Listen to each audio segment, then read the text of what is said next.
Good morning everybody. कैसे हैं आप सभी? आशा करता हूं कि आप सभी अच्छे होंगे और आप लोगों की पढ़ाई भी अच्छी चल रही होगी। प्रोटोजोआ का क्लासिफिकेशन हम पढ़ रहे थे और हमने सार्कोमेस्टिगोफोरा उपसंघ को शुरू किया था और उसकी पहली सुपर क्लास मेस्टिगोफोरा को हमने कंप्लीट कर लिया था। सेकंड सुपर क्लास हम देखते हैं, हमारे पास दूसरी सुपर क्लास यहाँ पर आ जाएगी ओपे लाइनेटा।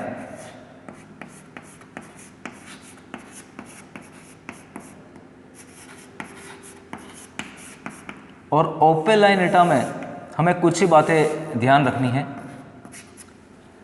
सबसे पहले इनके शरीर पर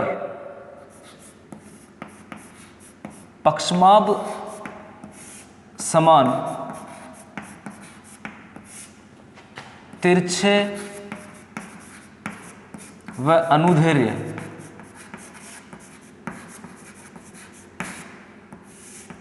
कशाभ पाए जाते हैं। ये आप लोगों को याद रखना है कि इनके शरीर पर पक्षमाभ के जैसे तिरछे और अनुदैर्घ्य कशाभ पाए जाएंगे। दूसरी चीज, ये बहु केंद्रकीय जीव होते हैं, मल्टी न्यूक्लिएटेड जीव है, ये भी आपको ध्यान रखना है। इनमें कोशिका मुख, जिसे हम साइटोस्टोम के नाम से भी जानते हैं, साइटोस्टोम यहां पर एब्सेंट होता है। और सबसे इंपॉर्टेंट पॉइंट अगर मैं बताऊं जिस पे प्रश्न आता रहता है, ओपे लाइनेटा सुपर क्लास के जो ऑर्गेनिजम्स हैं वो भेको में, या जिन्हें हम टोड बोलेंगे, टोड, मेंढक व मछलियों में, इन तीनों को आपको ध्यान रखना है कि ये भेकों में, मछलियों में, टोड में, इनकी आंत्र में सहभोजी के रूप में मिलते हैं।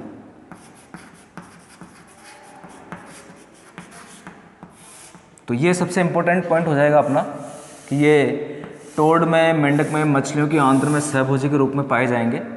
इस पे प्रश्न आता रहता है। और फिर एग्जाम्पल की मैं बात करूं तो इसका फेमस एग्जाम्पल है ओपे लाइना।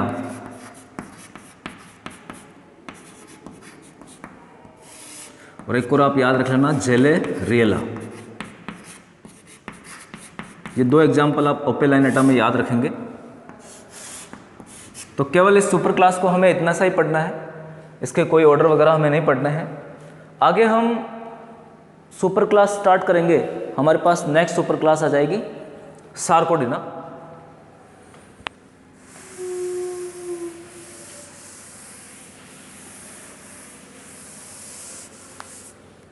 आगे हम सार्कोडिना सुपर क्लास की बात करते हैं। तीसरी हमारी सुपर क्लास है सार्कोमेस्टिगोफोरा की। सार्कोडीना, जिसको हम राइजोपोडा के नाम से भी जानते हैं।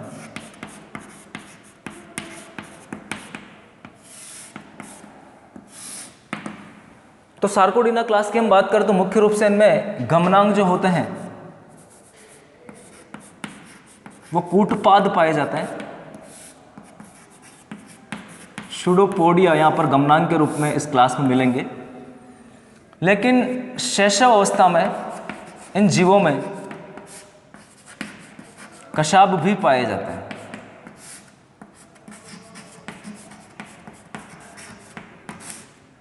शैशव अवस्था में इन जीवों में कशाभ भी गमनांग के रूप में मिलेंगे। आगे हम देखें तो इस सार्कोडीना सुपर क्लास को हम निम्न वर्गों में बांट सकते हैं।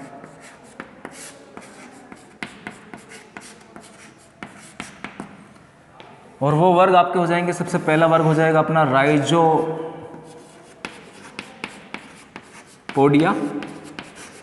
पहला वर्ग हो जाएगा आपका। दूसरा वर्ग आपका हो जाएगा पायरोप्लाज्मिया।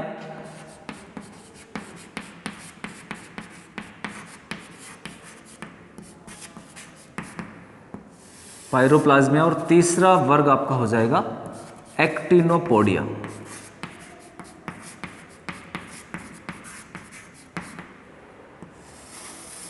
तो सार्कोडीना सुपर क्लास को हम 3 वर्गों में बांट सकते हैं, राइजोपोडिया, पायरोप्लेज्मिया और एक्टिनोपोडिया।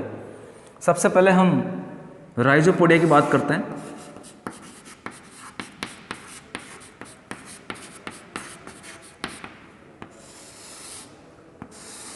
राइजोपोडिया को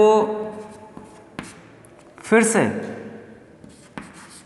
3 उपवर्गों में हम बांट सकते हैं। सबसे फर्स्ट उपवर्ग आपका हो जाएगा लोबोसिया, दूसरा उपवर्ग आपका हो जाएगा फिलोसिया,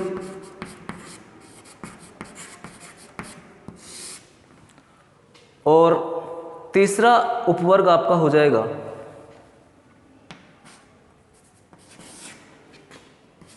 ग्रेन्युलो रेटिकुलोसिया।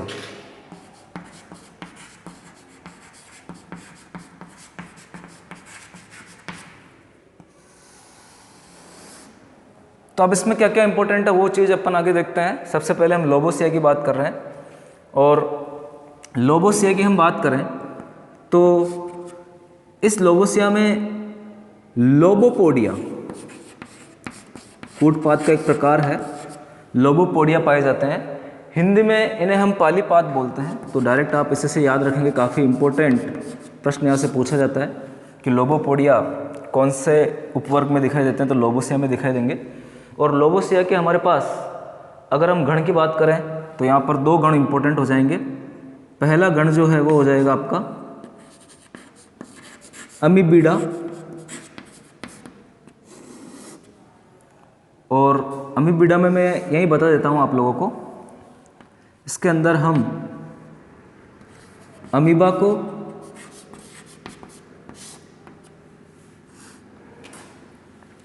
इसके अलावा यहाँ पर हम पॉलीमिक्सा, जिसे हम सोइल अमीबा बोलते हैं, ये भी आप याद रखेंगे, सोइल अमीबा, ये पॉलीमिक्सा, इसको, और एंट अमीबा,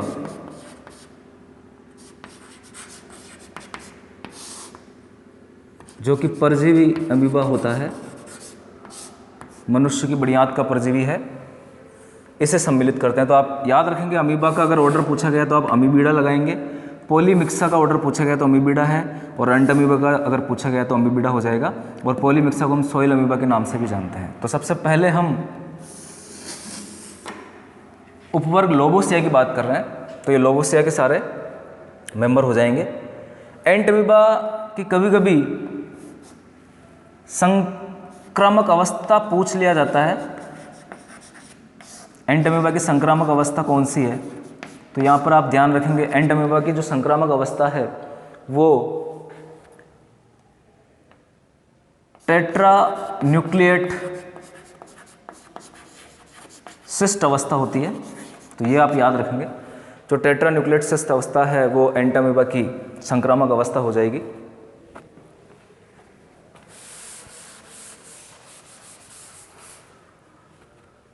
तो सबसे पहले लोबोसिया का हमने अमीबीडा गण देखा है। यहीं पे मैं बता देता हूँ लोबोसिया का जो दूसरा गण है हमारे पास, लोबोसिया का दूसरा गण आपके पास हो जाएगा ऑर्सेलिनिडा। सेकंड ऑर्डर हम बात करते हैं ऑर्सेलिनिडा, जिसे हम टेस्टेसिया भी बोलते हैं, और इसका एक एग्जाम्पल आप लोगों को याद रखना है ऑर्सेलिनिडा का, ऑर्सेला सबसे इम्पोर्टेंट एग्जाम्पल है, और इसको शेल्ड प्रोटोजोआ भी बोलते हैं क्योंकि इनके शरीर पर कवच पाया जाता है। तो ये क्वेश्चन पूछा जाता है, ये आप याद रखेंगे कि शेल्ड प्रोटोजोआ कौन से गण में आता है, तो ऑर्सेलिनिडा या टेस्टेसिया में आते हैं, और ऑर्सेला इसका एग्जाम्पल है, और इन्हें शेल्ड प्रोटोजोआ के नाम से भी हम जानेंगे। फिलोसिया की बात करें तो यहाँ पर फिलोपोडिया या सूत्रपाद पाए जाते हैं, उसी के नाम के आधार पर इन्हें फिलोसिया नाम दिया गया है, यानी फिलोपोडिया यहाँ पर मिलते हैं। और इसका एग्जाम्पल आप याद रखेंगे केवल एक ही, और वो एग्जाम्पल है एलोग्रोमिया। बस इसमें हमें आगे गण नहीं देखने हैं। फिर हम ग्रेन्युलो रेटिकुलोसिया की बात करते हैं, और ग्रेन्युलो रेटिकुलोसिया के अंदर हम देखें तो यहाँ पर जालिका पाद, जो कूटपाद का प्रकार है जालिका पाद, जिसे हम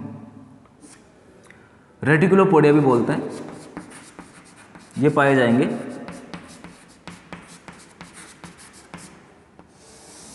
तो ये आपको सबसे पहले इन तीनों ही उपवर्गों में किस प्रकार के कूटपाद मिल रहे हैं, किस प्रकार के मिल रहे हैं, प्रकार आपको ध्यान रखना है। जैसे कि हमने देखा कि लोबोसिया में लोबोपोडिया मिल रहे हैं, तो ये प्रश्न पूछा गया कि अमीबा में किस प्रकार के कूटपाद होते हैं, तो अमीबा में लोबोपोडिया प्रकार के कूटपाद पाए जाते हैं। एलोग्रोमिया में सूत्रपाद या फिलोपोडिया मिलते हैं, और रेटिकुलोपोडिया जालिका पाद जो है वो किस में मिलते हैं, तो वो हम देखते हैं कि यहाँ पर इम्पोर्टेंट एक गण हम लिखते हैं।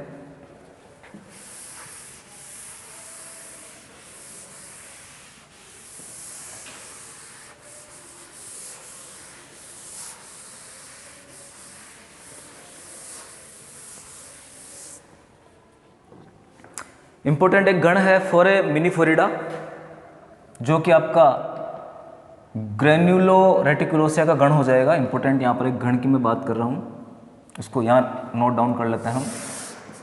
इसका एक गण है,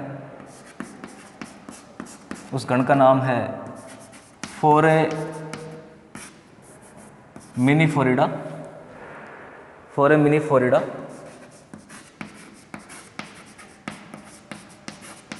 ये इम्पोर्टेंट गण है ग्रेन्युलो रेटिकुलोसिया का, आप लोगों को याद रखना है। फोरेमिनिफोरिडा या फेरिडा आप याद रखेंगे। और इस गण के जो सदस्य होते हैं वो अमीबाब होते हैं, अमीबा जैसे होते हैं।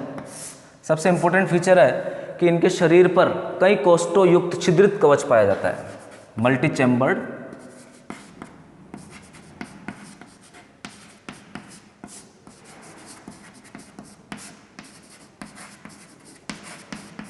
छिद्रित कवच पाया जाता है। ये कवच जो है वो कैल्शियम कार्बोनेट या काइटिन से बना हुआ होता है, ये आपको ध्यान रखना है। ये कवच कैल्शियम कार्बोनेट या काइटिन से बना हुआ होता है, और ये सर्पिल कवच होता है। एग्जाम्पल्स बहुत इंपॉर्टेंट है यहाँ पर फोरेमिनिफेरिडा के। एक एग्जाम्पल है ग्लोबीजिराइना, ग्लोबीजिराइना, ये एग्जाम्पल पूछा जाता है एग्जाम में, तो ग्लोबीजिराइना आप याद रखेंगे। और एक एग्जाम्पल है न्यूमुलिटीज, ग्लोबीजिराइना और न्यूमुलिटीज आप ध्यान रखेंगे। न्यूमुलिटीज की हम बात करें तो मिस्र के पिरामिड बनाने में इसका प्रयोग किया गया है। मिस्र के पिरामिड में जो चूने पत्थर लगे हुए हैं वो न्यूमुलिटीज से बनाए गए हैं। और इसके अलावा एक एल्फिडियम हम यहाँ पर और याद रखते हैं। इस एल्फिडियम में पीढ़ी एकांतरण पाया जाता है।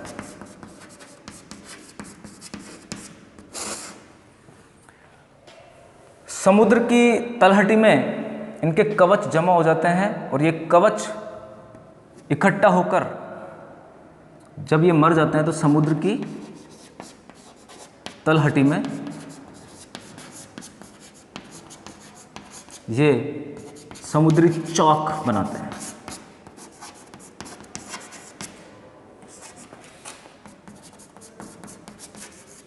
फोरेमिनिफेरिडा के जो मेंबर है वो समुद्र की तलहटी में समुद्री चौक का निर्माण करते हैं। यानी बहुत सारे ये जीव जब मर जाएंगे तो इनके कवच इकट्ठे होकर समुद्र की तलहटी में या पेंदे में एक चौक का निर्माण करेंगे, या एक बहुत बड़ी चट्टान का निर्माण करेंगे, जिसे हम समुद्री चौक के नाम से पुकारेंगे या जानेंगे।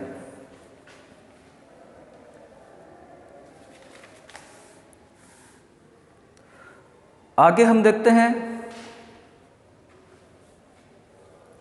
पायरोप्लेज्मिया।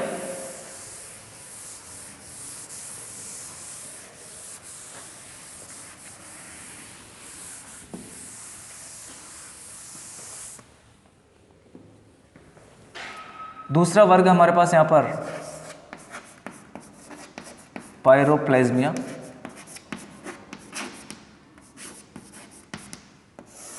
और पायरोप्लाज्मिया की मैं बात करूं तो ये कशेरुकियों की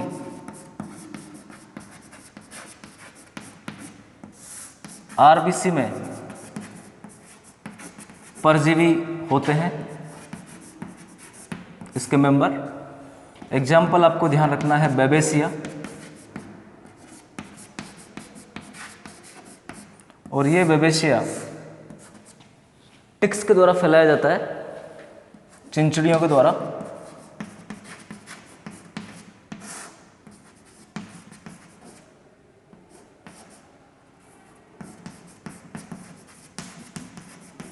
चिंचड़ियों के द्वारा फैलता है। और गायों और चौपाइयों में कैटल टिक फीवर, गायों में ज्वर का कारण, जिसे हम कैटल टिक फीवर के नाम से भी जानते हैं।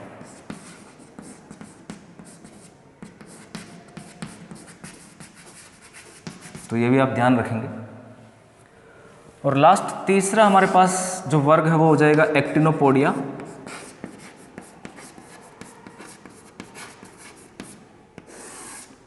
और एक्टिनोपोडिया के अंदर अगर हम देखें तो इसके अंतर्गत हम निम्न 4 उपवर्गों को सम्मिलित करते हैं, उसमें से 3 इंपॉर्टेंट है।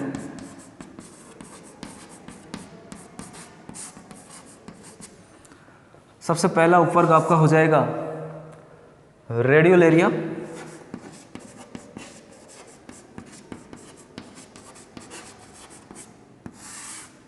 दूसरा उपवर्ग आपका हो जाएगा यहां पर एकैंथोरिया।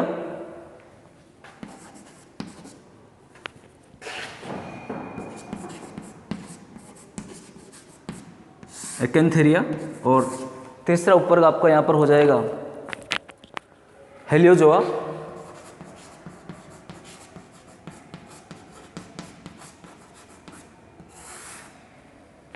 और चौथा अगर अपन देखें तो चौथा यहां पर हो जाएगा प्रोटियोमिक्सिडिया।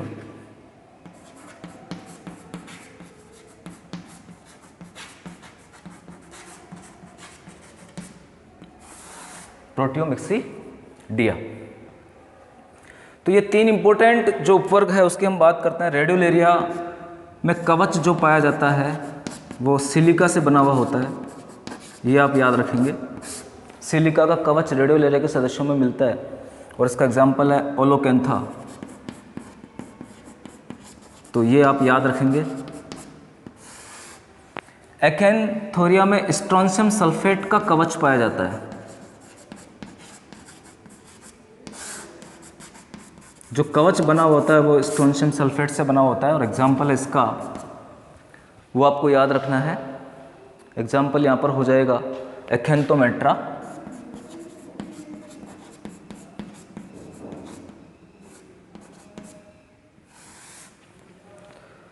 हीलियोजोआ को हम सूर्य जंतुक के नाम से जानते हैं, इनको सूर्य जंतुक भी कहा जाता है। तो ये सूर्य जंतुक आपको याद रखना है हीलियोजोआ के सदस्यों को, सन एनिमलक्यूल। और इसका एग्जाम्पल है एक्टिनोफ्रिस।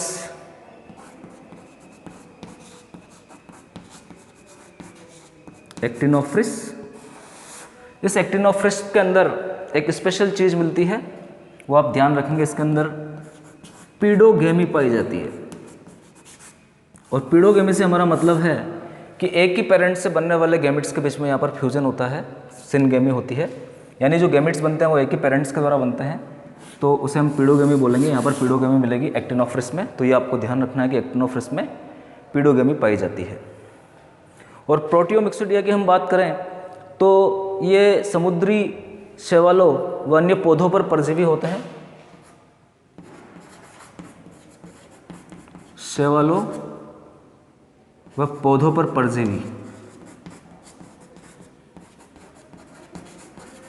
तो ये आपको ध्यान रखना है। और इसका एक ही एग्जाम्पल आपको याद रखना है, वैम्पायरेला। तो इस प्रकार से डियर स्टूडेंट्स, हमारा जो पहला उपसंग है सार्कोमेस्टिकोफोरा वो कंप्लीट हो जाता है। आप यहाँ तक इसे कंप्लीट करिए, फिर हम स्पोरोजोआ उपसंग की आगे बात करेंगे। बहुत बहुत धन्यवाद।